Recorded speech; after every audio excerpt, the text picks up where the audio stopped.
Good evening, everyone, and welcome. So I was just saying to a few people that when you organize an event like this, the last couple of days you always think like, okay, are they going to come or are they going to stay at home? But you came, so thank you so much for joining us tonight. My name is Ruud Tombroek. I'm the Executive Director for Humane World for Animals Europe. This event tonight is about the role that animals play in humanitarian crisis. And our goal tonight is to foster dialogue and collaboration on integrating animal welfare into humanitarian responses, which is an area, as we will see tonight, that is often overlooked. So we hope that by organizing this event in the months to come, we will revitalize the dialogue to improve things for animals and improve things for people. We are honored to have speakers today from the World Organization for Animal Health, WOA, and from the Ukrainian Red Cross Society. Welcome, and thank you for traveling to Brussels for this event. We also have exciting news about our organization that we would like to share with you. You may have noticed that we made a small adjustment in our name and logo. So we changed our name, we changed our logo a few days ago, actually. The invitation for this event that you received a few weeks ago still had the name Humane Society International on it. As of last Friday, February 14, we changed the name into Humane World for Animals. And as you can imagine, that for an organization as large and international as us, this is a very significant transition, and we're still in it. So it's still a lot of work. I'm very pleased that we have our Chief International Officer with us tonight from the US, who will talk about this name and brand change, why we thought it was necessary to change our name, and also present the new brand to you.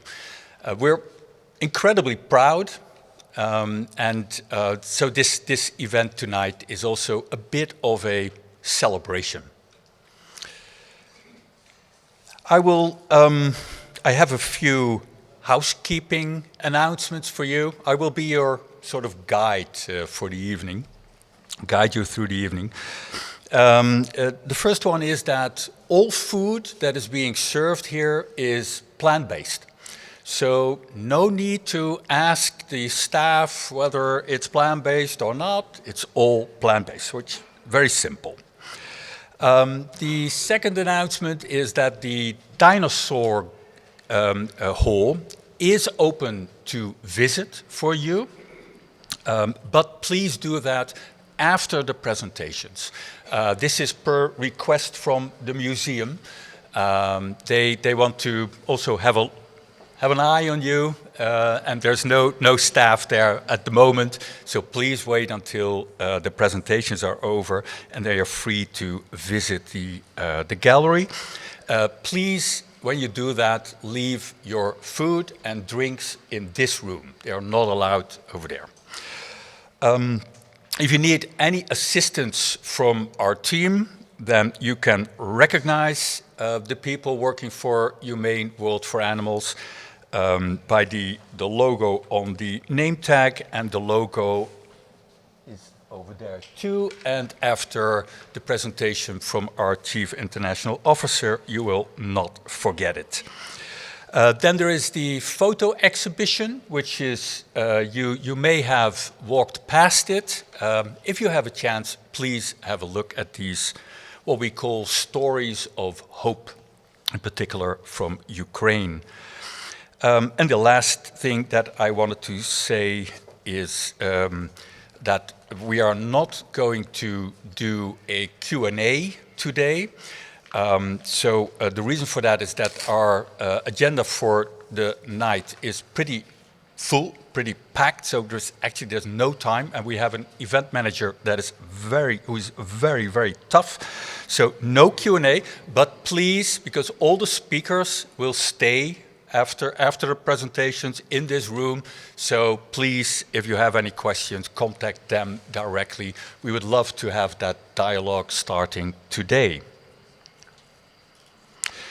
To now officially open this event, I would like to introduce Mr. Petras Ostrovičius. I did my best, Petras. My Lithuanian is really, it's underdeveloped. Petras is a member of the European Parliament for the Renew Europe group, and he's also the Vice President of the Intergroup on the Welfare and Conservation of Animals. Petras.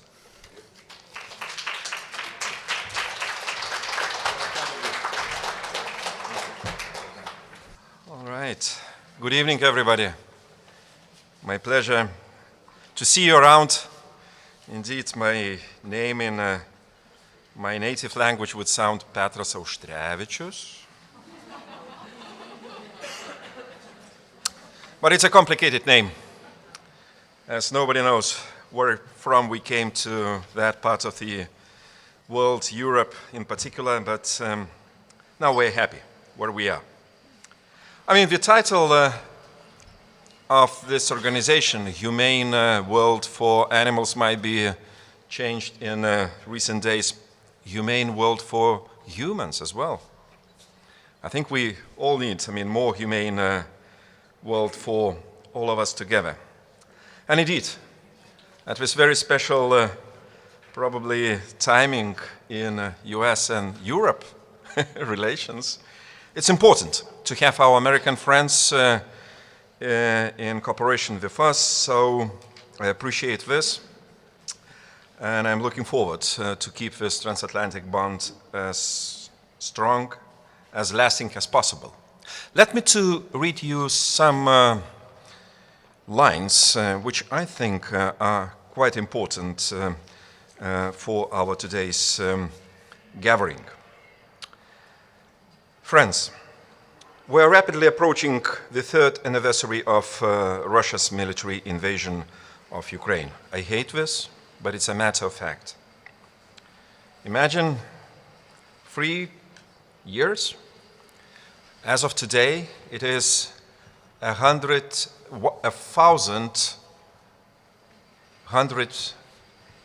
day of Russian invasion to Ukraine. This is something. This has been the biggest war conflict, as you know, in Europe since the Second World War. We didn't learn any lessons, unfortunately, in this regard, and by far the largest humanitarian crisis in Europe, with nearly 7 million refugees and asylum seekers outside Ukraine, 3.6 million internally displaced people, and a total of 12.7 million people within Ukraine who are in need of urgent humanitarian support.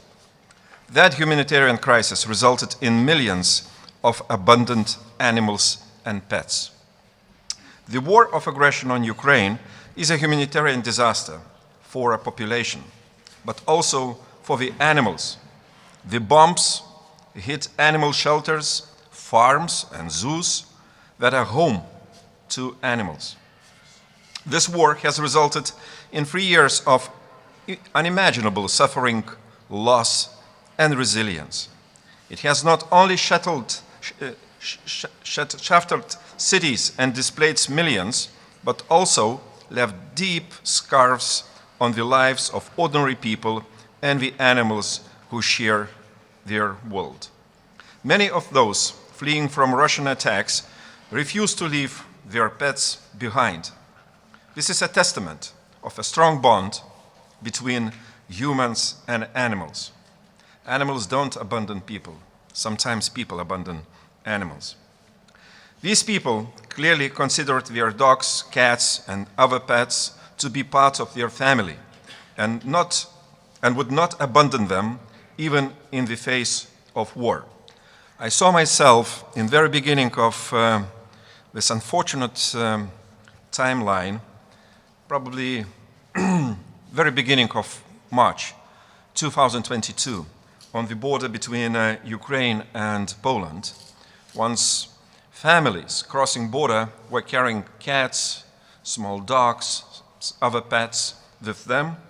And thank you, Poland. I mean, they did a very good job accepting, giving water, some food stuff for pets instantly on the border crossing points.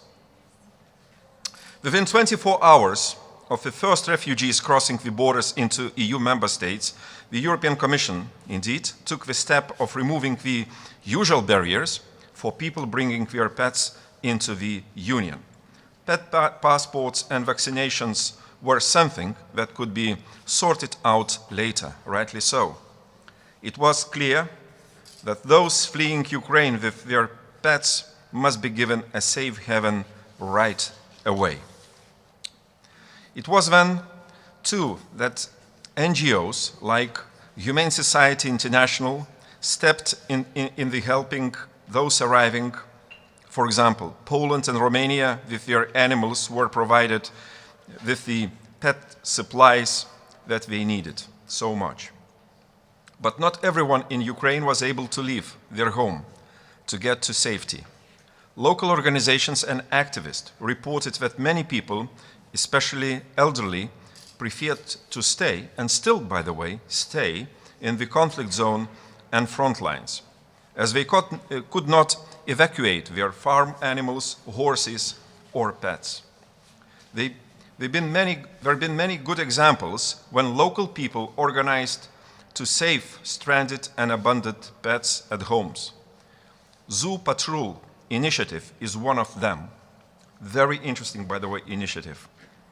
Being able to get food to feed themselves and these animals could be dangerous. And getting food supplies for many communities was so difficult. It's still, in some of the most war-torn regions of Ukraine, such as Kherson in particular, after destruction of Kakhovka Dam. By the way, I have some presentations asking for still needed help for Kherson region. If you wish, I can deliver to all of you after the speech and our meeting. They really would be very, very thankful for any assistance you might provide through national or international channels to them. Remember, Kherson region is very much affected by war. Indeed, we know that have casualties among voluntaries taking care of animals and abandoned shelters, zoos and farms in the occupied areas and the front line. Let us stop for a moment to remember their courage and dedication to helping animals in the face of such adversity. Those people really are heroes, into my understanding. Tonight, we're going to hear more about some of the work that has been done to get feed and supplies for animals onto the Red Cross humanitarian transport into Ukraine, alongside provisions desperately needed to keep people alive. The suffering in Ukraine is entirely of human making. Those responsible for war crimes bear certain responsibility for animals suffering as well.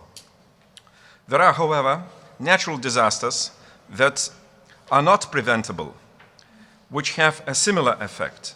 Earthquakes, flooding, or wildfires are just a few examples of calamities that can make people and their animals homeless in an instant. And when these disasters occur, people are often reluctant to evacuate their homes because of their animals. They do not want to leave their companions behind and believe they have a duty of care, not just to pets, but also farmed animals. Disasters are, however, sometimes and something that policymakers and governments can play for. Tonight we are also going to hear from the World Organization of Animal Health about why it is so important that animals are included in disaster preparedness plans. Ladies and gentlemen, it's a great honor and privilege, to meet you and to discuss all those important and current issues.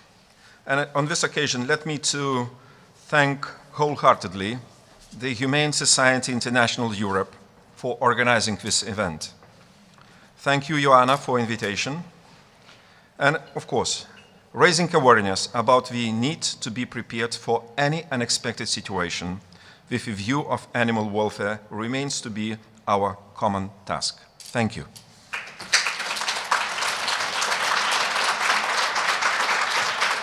Thank you very much, Petros. Before introducing the other speakers of the night, allow me to set the scene. I will share a few words about our organization's activities in disaster situations, elaborate on the role of the human-animal bond during humanitarian crisis, and briefly discuss our work in Ukraine. When I refer to disasters, this includes both natural and man-made disasters, as well as conflicts and war situations. When discussing the human-animal bond in times of crisis, I will primarily focus on the relationship between people and companion animals, as this connection has the strongest impact on humanitarian response programs. You may know Humane World for animals from our work for farm animals, animals used for testing and research, our campaigns to end fur farming, and our global wildlife protection efforts. However, we also have a global animal rescue and response team that responds to disasters and provides emergency relief to animal victims. Each year, we rescue, transport, and rehabilitate thousands of animals. We offer veterinary care, deliver food, search for animals in abandoned houses and buildings, and sometimes even reunite them with their owners. We have done this after the earthquake in Turkey, the wildfires in Australia, the volcanic eruptions in Guatemala, hurricanes in the US, and numerous other disaster situations. Beyond disaster relief, we train local responders on how to address animal needs in disasters and to ensure that animals are included in community and disaster preparedness plans. We know that when animals are not considered in advance, people may choose to stay in dangerous situations, as Petros alluded to, or may be forced to leave their animals behind during evacuations. Our focus is on keeping people and their animals together. Now, why is this important? A recently published study titled The Psychological Impact of Forced Human-Pet Separation by Jasmine Montgomery of James Cook University in Australia reviewed 27 years of research on the human-animal bond in crisis situations, including natural disasters and conflicts. Globally, approximately 33% of people live with pets. Animals with owners, both companion and farm animals, are extremely vulnerable during disasters. They rely on their owners for survival and are often deprived of food, water, and shelter, facing injury and even death. One of the most excruciating situations is forced separation, when people are compelled to leave their pets behind. When disaster strikes, some individuals may make the agonizing decision not to evacuate, so they can stay with and protect their pets, while others are forced to abandon them. A 2008 study on Hurricane Katrina found that the loss of a companion animal during a disaster is linked to increased anxiety and acute stress, contributing to both short and long-term mental health issues, including depression. Other studies indicate that forced separation can lead to intense feelings of grief, guilt, and trauma, as well as a decline in psychosocial functioning. Attempting to find pet-friendly accommodation to avoid separation can also add to psychological distress for both people and their animals.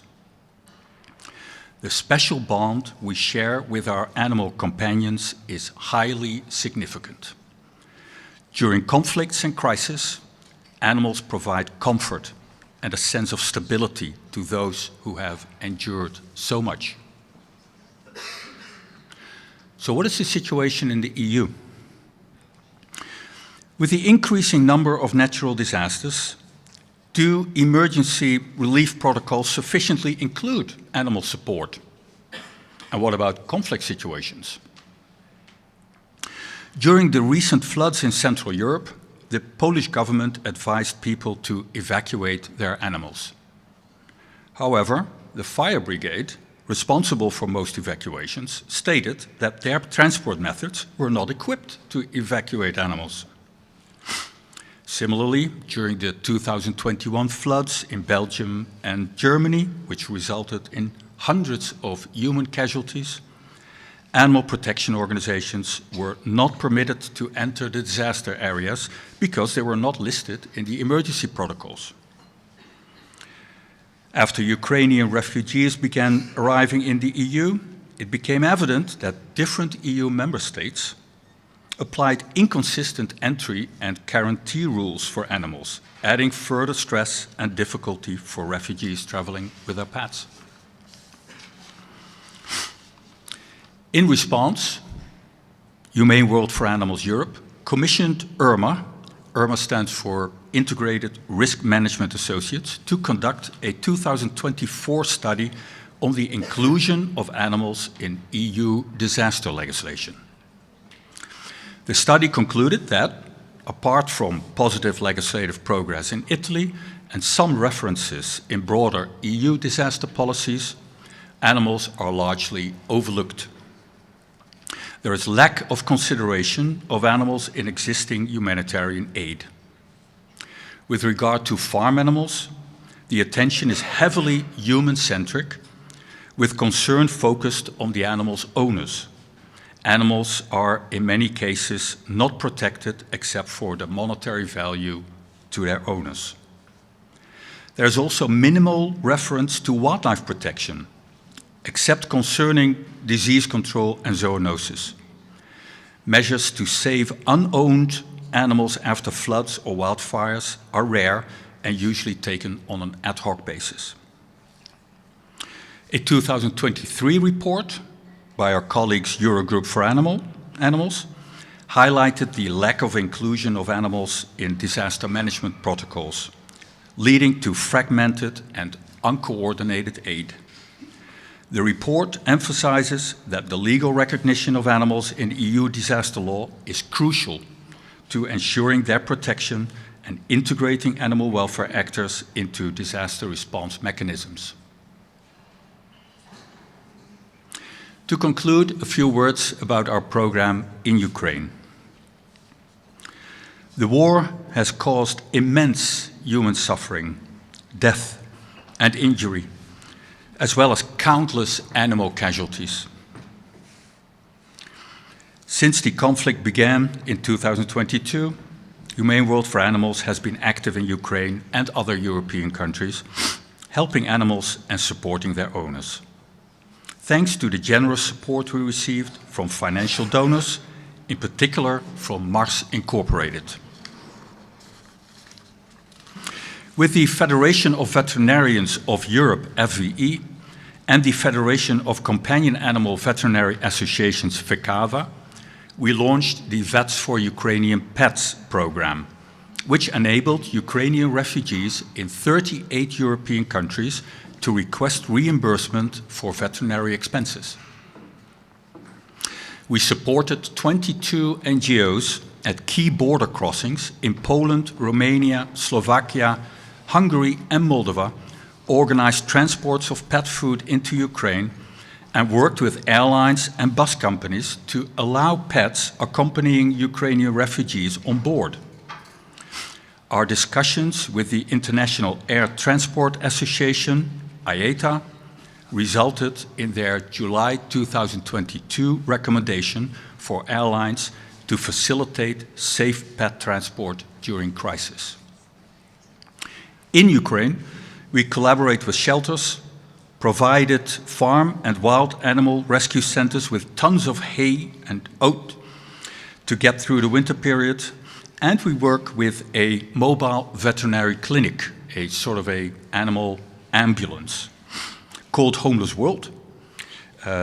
Homeless World picks up injured animals from the street, provides veterinary care, gives them time to recover, and tries to rehome them.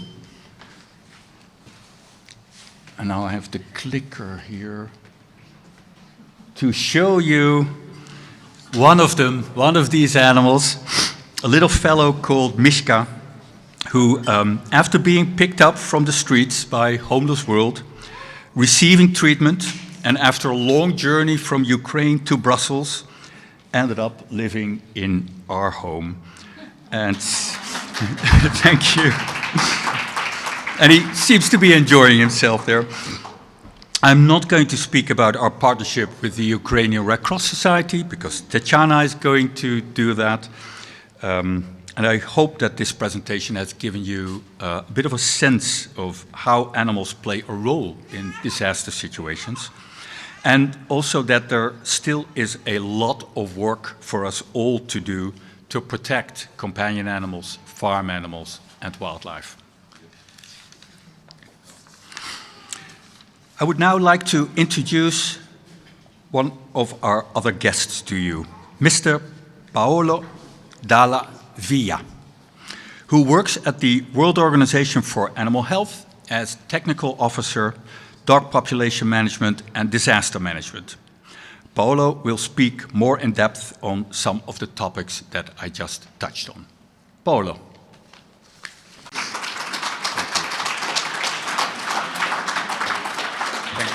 Thank you, Ruud. Thank you, everyone. Good evening. I thought this would have been a challenging moment, but not at this level, I have to say. It's another time that I leave this situation with an emotional involvement, because clearly we are talking about, in a way, sad stories that involve us all, civil society, which I belong to, veterinarians, people and animals in critical situations. I would like to read my speech, if you don't mind, starting by saying, dear participants, colleagues and friends, first of all, I'd like to thank the Humane Society International, the World Organization for Animal Health, and the Istituto Zooprofilattico Sperimentale of Teramo in Italy for offering me the opportunity to contribute to this important event by sharing the experiences made over time in the management of several catastrophic events which affected human and animal communities in my country. And most of all, for giving me the chance to interact with you in the occasion of this timely meeting, which draws our attention to the importance of human-animal bond during veterinary emergencies, in which animals, animal owners, keepers, guardians, as well as citizens and the civil society at large always face a huge challenge. Historically, humanitarian efforts primarily focus on saving human life. However, experience has shown that support and assistance of communities in this situation is more effective if disaster management and risk reduction plans are in place for animals too. Companion animals supported their owners in dealing with the mental health consequences of COVID-19 restrictions. The human-animal bond is powerful. There are places where, still today, kids are more likely to grow up with a pet than with a father or a mother. Animal owners or caregivers often made it harder for the first responders to evacuate dangerous places and accidentally sabotaged rescue efforts by putting themselves at risk when trying to save their own animals. The trauma of abandoning them can torment both rescuers and owners. Please remind that vets have a bond with animals. Whatever we are, whatever we give to our family, is thanks to the animals.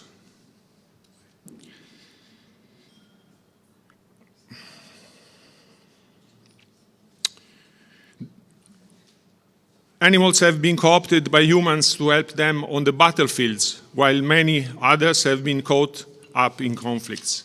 The animal death toll on the British home front was more than 6 times the number of civilians' deaths caused by bombing during the entire Second World War. These are just few examples on how animal-human interactions, encompassing both utilitarian and emotional dimensions, can jeopardize or amplify the impact of human-centered efforts during veterinary emergencies. The slide, please. And this is not a Photoshop, sorry. This is real life. These pictures are taken by me and friends while dealing with the L'Aquila earthquake in 2009. Back here. What we mean for disaster? The term disaster is composed by the prefix dis, which has a pejorative value, and astrum, which refers to the influence of events once attributed to the stars. Literally, it means unlucky star. And it indicates an incident that produces direct or indirect severe consequences on humans, animals, and the environment. According to the United Nations Office for Disaster Risk Reduction, a disaster is a serious disruption of the functioning of a community or a society involving widespread human, material, economic, or environmental losses and impacts, which exceeds the internally resourced coping ability.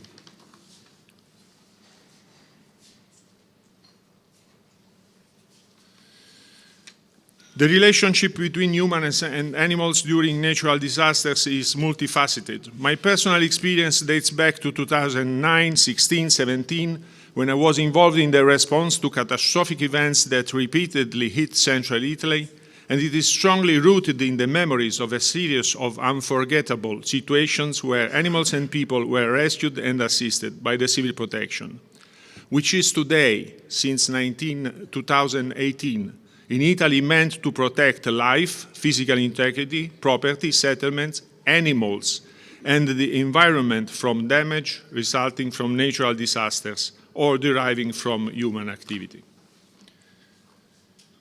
The Italian system is based on a totality of functions and structures involved in all stages of the emergency management cycle of preparedness, mitigation, response, and recovery, on a 24/7 basis all year round, and it relies on a different governmental services and agencies, including the National Health Service, and we are talking about public health, human health, in which veterinary services operate at central, regional, and local level.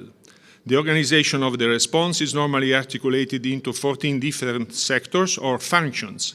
Veterinary services operate within the function 2, public health, social, and veterinary assistance, in the areas of animal health and welfare, food safety, and veterinary public health.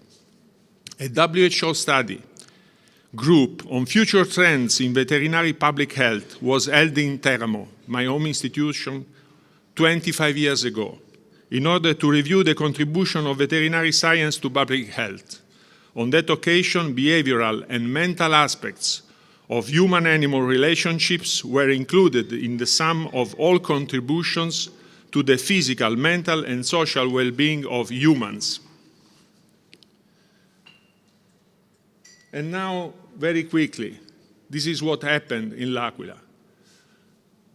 after less than 48 hours, we had a call.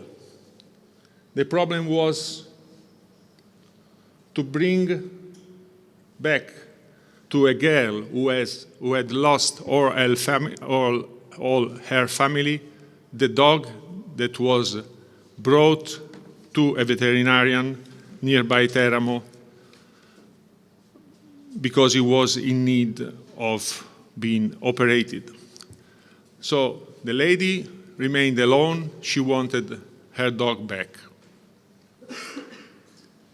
And here is what we did. And here it is me in L'Aquila talking to the people, trying to understand what was about. And in this very moment, there was the second ever aftershock after the big one who killed 300 people in a few minutes. I remember it was a parking lot. The parking lot, the waves were like, the ocean. And you were trying to interact with people and try to understand what was about. And you started walking the streets, looking around, nobody around, silence. Only the sound of police or carabinieri. And here you are, the community dog. This dog is not stressed. This dog is having a good life at that time, was friendly, kept on the territory like our laws allows. Nevertheless, we had a tragedy which brought the vast majority of people living in L'Aquila being rehomed in tent camps. Out of 70,000 people, 65,000 left their home and have been living in a place which is normally very cold. And here is the memory of this lady. This lady with the cat didn't want to leave the tent, that was, believe me, very cold, even though we were offering her to go to a hotel, just because the hotel didn't want to take animals. Also make a reflection on how challenging it is not only to satisfy the needs of people and animals that are accustomed to live together, but also to manage the situation of making a compatible life in a small tent between people and animals that are not living together. And this is another source of stress. You should consider that in those big tents were families together that did not even know each other. And some of them wanted to keep rightly their own animals. And here another situation. Here it means that you have to face situations where, for instance, after several months, the G8 was organized in L'Aquila. All the media arrived. And the situation wouldn't allow, basically, to show the presence of free-roaming dogs around. And these people were actually very concerned about the destiny of their community dogs. They didn't believe that those dogs could have been kept for a few days in the shelters and then released again. And it was a matter of me talking to these people, building trust, making sure that those animals would have come back to the places where they were collected.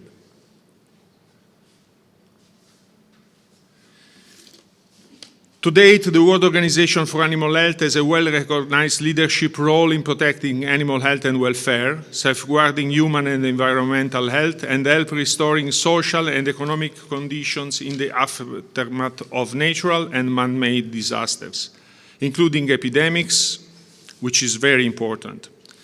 In collaboration with the IZS, the WOA Platform on Animal Welfare for Europe has developed a 3-year pilot project on natural disaster preparedness with the objective to assist our 53 European members in building a culture of preparedness among veterinary services and relevant stakeholders and encourage the development of contingency plans for animal welfare. Disaster management operational frameworks must pre-exist and cannot be improvised in an emergency context. NGOs, private sector, civil society should be actively engaged by creating memorandum of understanding and agreements, developing and maintaining a roster of accredited volunteers to be fully embedded in any disaster management system.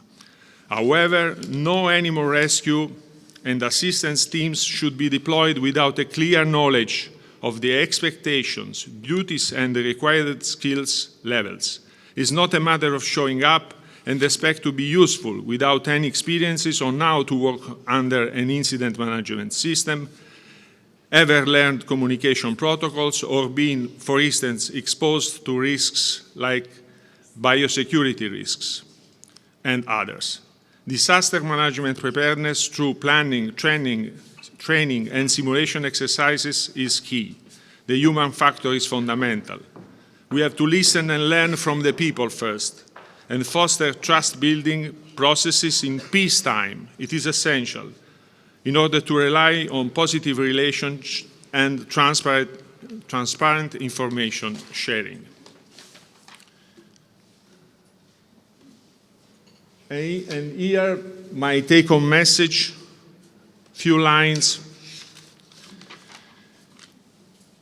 Animals and the humans are vulnerable. Knowledge of human-animal interactions, mechanisms, and species-specific capacities to cope under stress is crucial. And this bond should be strengthened. We have to work in this direction. Public trust and confidence, is fundamental. And ethical guidance and transparent, equitable, and inclusive operational procedures are needed. It's clear that crises of any kind pose challenges, but also unique opportunities to understand how much can be achieved by working together with coordinated, cooperative, multidisciplinary, intersectorial, One Health-oriented approach, and rely on the power of this support, which is made by the bond between human and animals. Finally, I'd like to thank all of you for your kind attention, and I hope that my contribution will help promoting the full recognition of the animal needs and their protection in international disaster management operational frameworks. Thank you.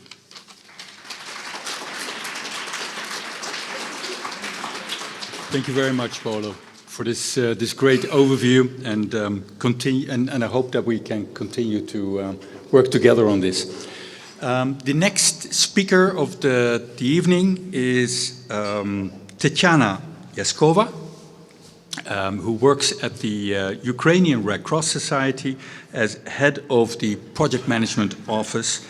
And she will present on the pet care project that our organization and the Ukrainian Red Cross have been running for a few years now.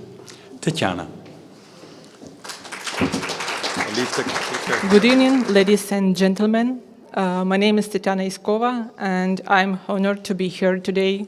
And I'm pleased to present the work of Ukrainian Cross Society in Ukraine and our programs that we have been implementing since 2024, and especially focusing on the program, National Pet Care Program with the Humane Society International. First of all, I would like to tell you a bit more about our mission and who we are.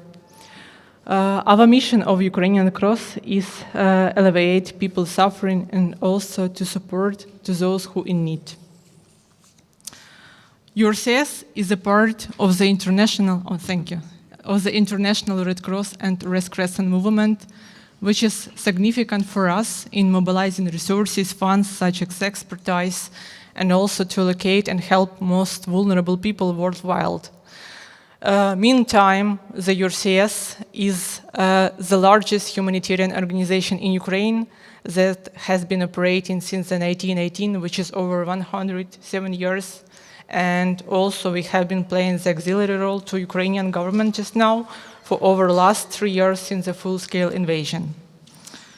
Since that time, unfortunately, Ukrainians faced the war, and just now cities under shelling, infrastructure is paralyzed, and also people faced with the crisis and lots of the people internally displaced. Consequently, we have the humanitarian crisis and emergencies. But thank you to all our partners and other countries for support that enable us also to allocate lots of the resources and also to respond in such time like crisis. URCS also has been working in several areas. We provide the comprehensive support to internally displaced persons who remained in Ukraine. We also deliver the humanitarian aid to areas experienced with the crisis. We support for physical rehabilitation to people who are also affected by the war. We provide the educational session and also the training and consultation such as mine risk awareness to people who live in the front lines, and also first aid trainings that also in demand since the war. We also to provide the support to the primary health activities to people who also has lost the access to the medical facilities in the remote territories or other territories. We also constructed the shelters, and we also work with the repair the infrastructures that are paralyzed to also to ensure the safe housing to people who internally displaced. We continue to evacuate civilians and people with disabilities in the areas that are upon shelling.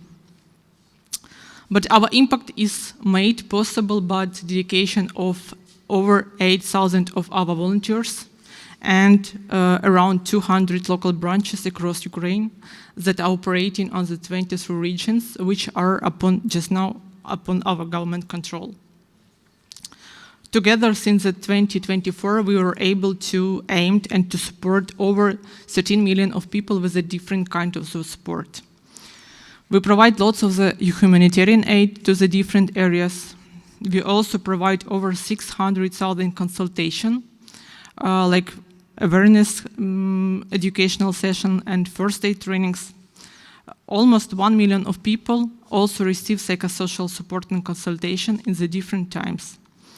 We also evacuated around 300,000 people from the front lines, and we also supported overall to 500 people with a different kind of the evacuation activities. But this is just like one part of our commitment to supporting people in Ukraine who faced with the challenges. But it was also enabled by the international partnership and support from the other countries. I would like to come to the main point of my speech today, and I would like to tell about the pet care program. But I would like to start emphasizing that the Ukrainian Red Cross mission has always been to support the people. But since 2024, with unprecedented challenges, we also faced and found something deeply profound for us, that the bond between the people and animals. That's why it was also laid a foundation for us to launch the program, National Pet Care Program with the Humane Society International. What was the background?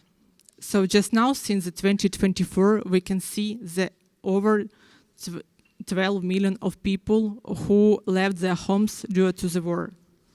At least over 4 million of people remained internally displaced. But despite challenges, conditions, and difficult journey, many people refused to leave their home and pets behind, while it is estimated 50,000 of households has their pets.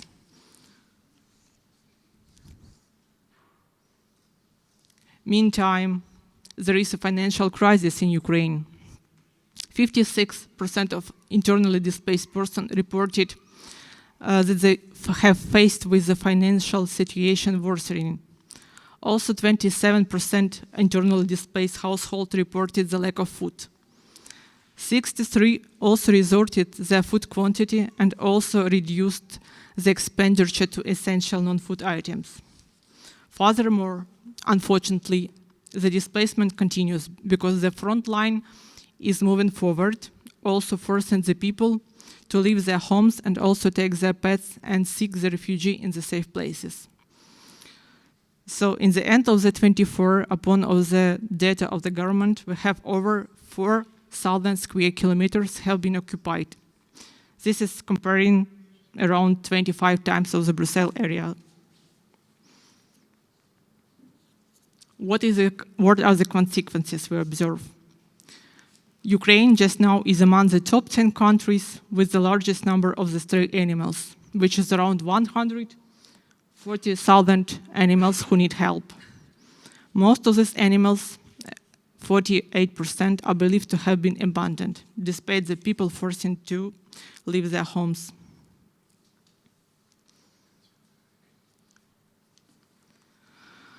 These realities reshaped and forced us to revise our approach to humanitarian aid. In response with the support with the Humane Society International, we launched the pilot program, National Pet Care Program, in the 2024 to address the needs and also to support probably to the people who have the pets and also to support with the primary aid. Thank you to the first grant of our partnership, which is around 500,000 euros.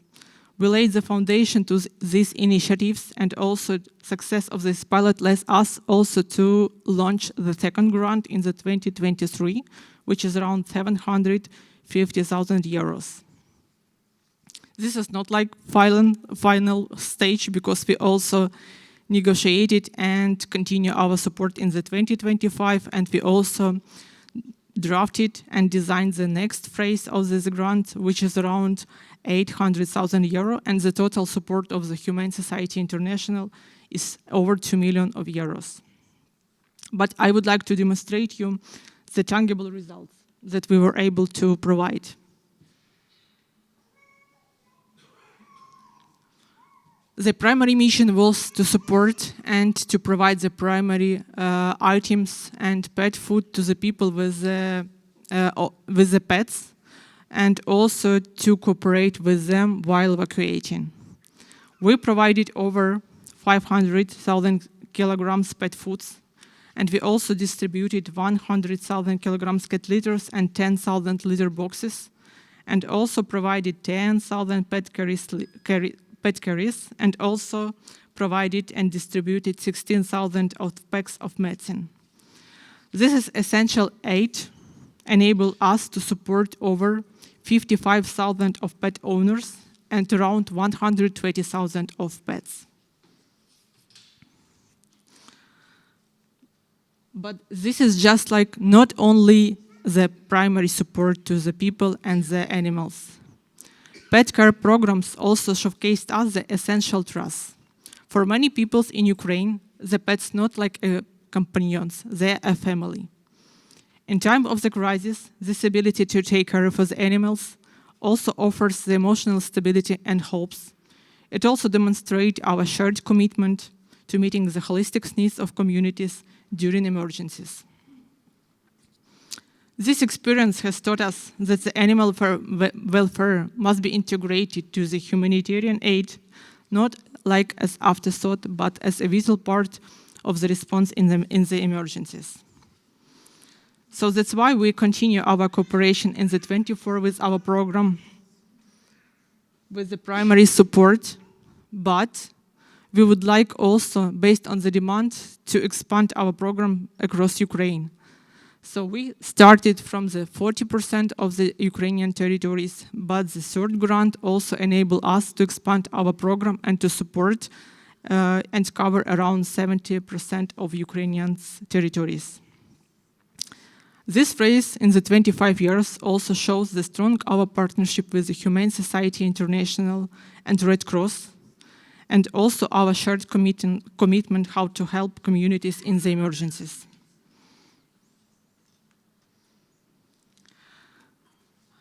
This example of our cooperation and also demands that also has generated among Ukrainians is an important shift that animal welfare not only ensures their survival, but also has profound long-term effect to their resilience and recovery. This demand has inspired us, like Ukrainian Red Cross Society, to adapt our activities and also to integrate the pet activities and support in our primary mission and programs. I would like to show you a few examples besides our program with the Humane Society International that also help us to adapt and respond on the real context.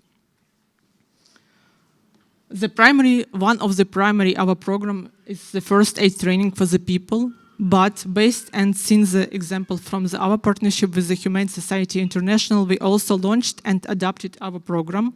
And since the 2024, we launched and conducted 19 events for the pet owners that were aimed also to train them how to support people because they also struggling on the shelling and also upon the stress. We were able to cover and train around 250 participants who had owners and also to cover around 700 pets.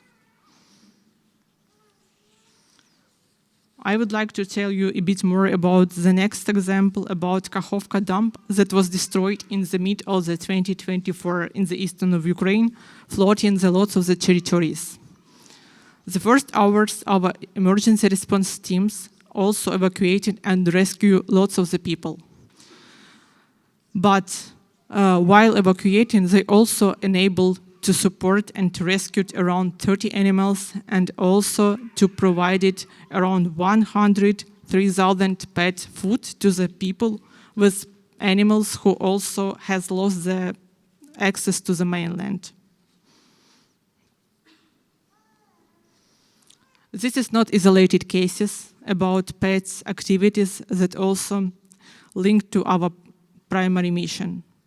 Unfortunately, in case that evacuation activities is also ongoing due to the front line is moving forward, we also should adapt our approaches and teach our emergency responders how to evacuate people and also to cooperate. Because we also frequently faces with the situation when the people would not like to have leave their homes, left their pets behind. And while we should evacuate people, we also should consider and also to integrate the activities, how we can cooperate with these people. For example, in Sumy region near the Russia border, who are like also upon the shelling, elderly woman would not leave her home despite constant shelling until our responders helped to evacuate her guns. Only after ensuring that her animals were safe, she agreed to move to a safe location.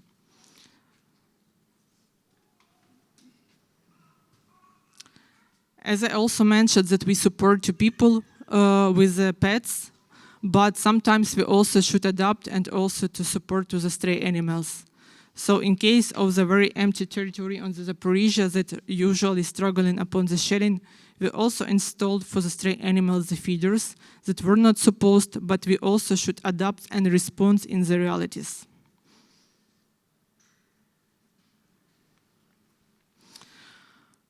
These stories and experience show that the protecting animals has become an integral part of the humanitarian response. This is not just like saving animals, it's about supporting people, their mental well-being, welfare, and their willingness to cooperate with responders in the emergencies.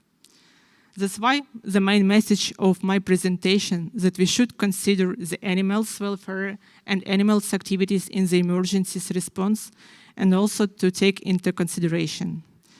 Thank you for our partnership with the Humane Society International. We continue our program and we also will consider our primary activities also related to the pets because it also helps us to bring the hope and stability to the communities which faced with the crisis. Thank you to all for your attention. Thank you, Tatiana. That was great. And I must say, some of the pictures that you showed with the buildings in the background, and I know that was not the theme of your presentation, but this destruction there was quite impactful. But what you presented is a great example of integrating animal welfare into a humanitarian response program, and how a program like the program that Tatiana talked about can help and can support both animals and humans.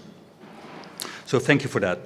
We are now going to sort of close the first part of this evening talking about animals in disasters, and I hope that you will not mind, we're going to talk a little bit about ourselves. So we're going to talk to you about the new name, the new brand, and I'm very, very pleased to introduce to you our Chief International Officer, who will show you some stuff that is going to be great. So, Jeff Flocken.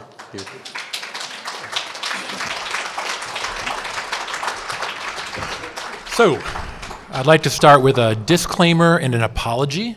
The disclaimer, I am absolutely not here representing the US government. I have nothing to do with any kind of diplomatic relations between Europe and the US, so please, please refrain from throwing that delicious vegan food at my head. And then my apology, I'm the only thing standing between you and cool dinosaurs, so I'm going to keep this really short. But the good news is at the end of my talk, I'm going to show a really cool video with incredible animated puppets of animals. So if you can't see the screens, I highly encourage you to change your position so you can see what's going to be playing. I want to thank everyone for being here and all of you who support the critical life-saving work that my organization does. I also want to thank each of the speakers who spoke before me and for what your contributions have been doing for animal welfare and protection in Europe. So thank you so much. Over the years, Humane Society International Europe has been proud to be at the forefront of numerous victories, expanding and strengthening animal welfare protection in the European Union. We've had recent incredible successes, like the ban on trophy hunting imports into Belgium of protected species, as well as bans on fur farming in Romania and Italy. And we also were critical in the European citizen initiatives that called for a fur-free Europe and to end animal testing, each with well over 1 million European Union citizens supporting. For our organization, this year is going to be a truly momentous one for us. We have been working to protect animals here in the European Union for over 20 years and around the world for over 70 years. Since we first started, compassion and advocacy for animals has continued to swell around the globe. And that has enabled us to become more and more effective, and our animal protection work has thrived. But with that growth, we also realized that we had outgrown our name.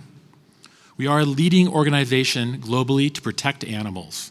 However, our name has caused much confusion in the past. Humane in many cultures and languages where we work means human. So people think that we're human-focused.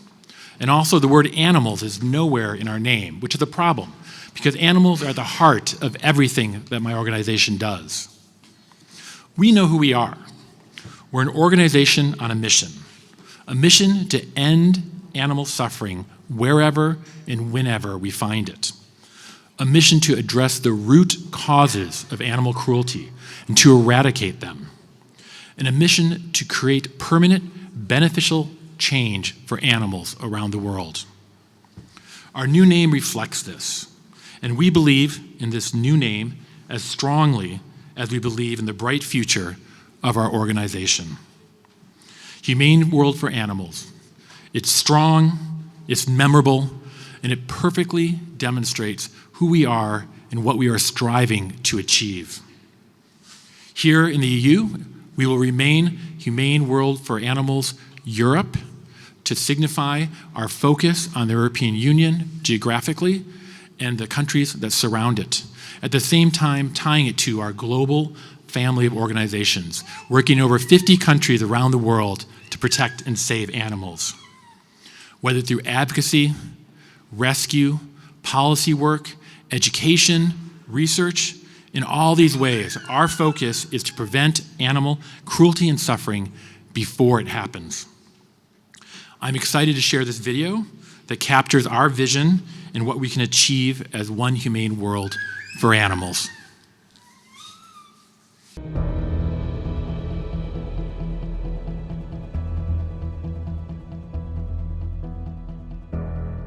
For 70 years, the Humane Society family of organizations has worked side by side around the globe to create a more humane world for animals.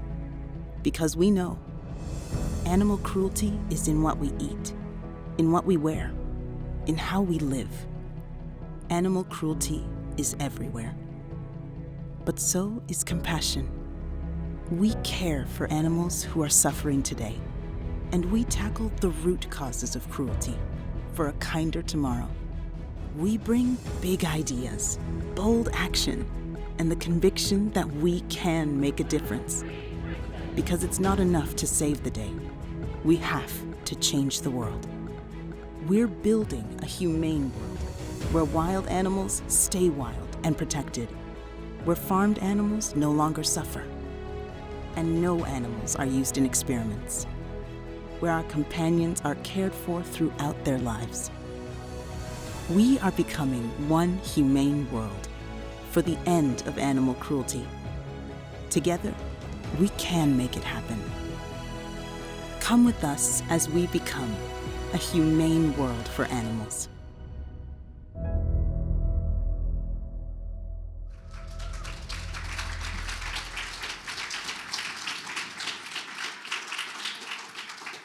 And I did promise animal puppets. Those are coming right now. Last Friday, we globally debuted a powerful video envisioning what a future world without animal cruelty might look like. It's set to a newly created rendition of Peter Gabriel's iconic hit, Salisbury Hill, performed by global pop superstar Sia, who's donating all the proceeds in this song to this cause.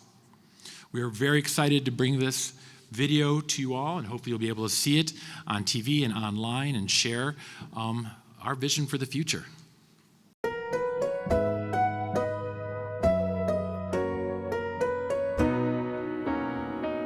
Climbing up on Salisbury Hill, I could see the city light, my heart going boom, boom, boom.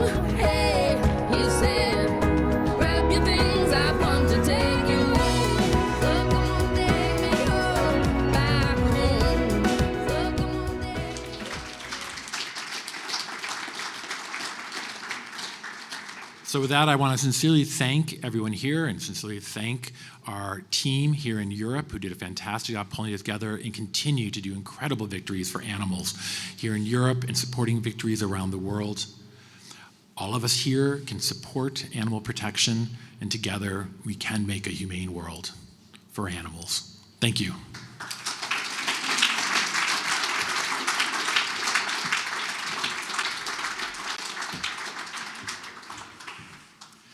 Thank you very much, Jeff. That was every time when I look at those videos, you get this thing in your throat. So we're coming to a close for the night. I hope that you can stay a bit longer. The event manager just told me that we're right on time. It's 8:15, and we can stay here until approximately 9 p.m.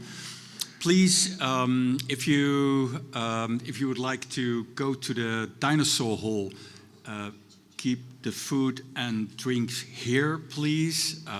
So visits are okay, but without the food and the drinks. And please have a look if you have a chance at the photo exhibition and the pictures, but also read the descriptions, because those descriptions tell you incredible stories. Thank you very much for joining us tonight, and I hope that we'll have a chance to catch up at the reception. Thank you.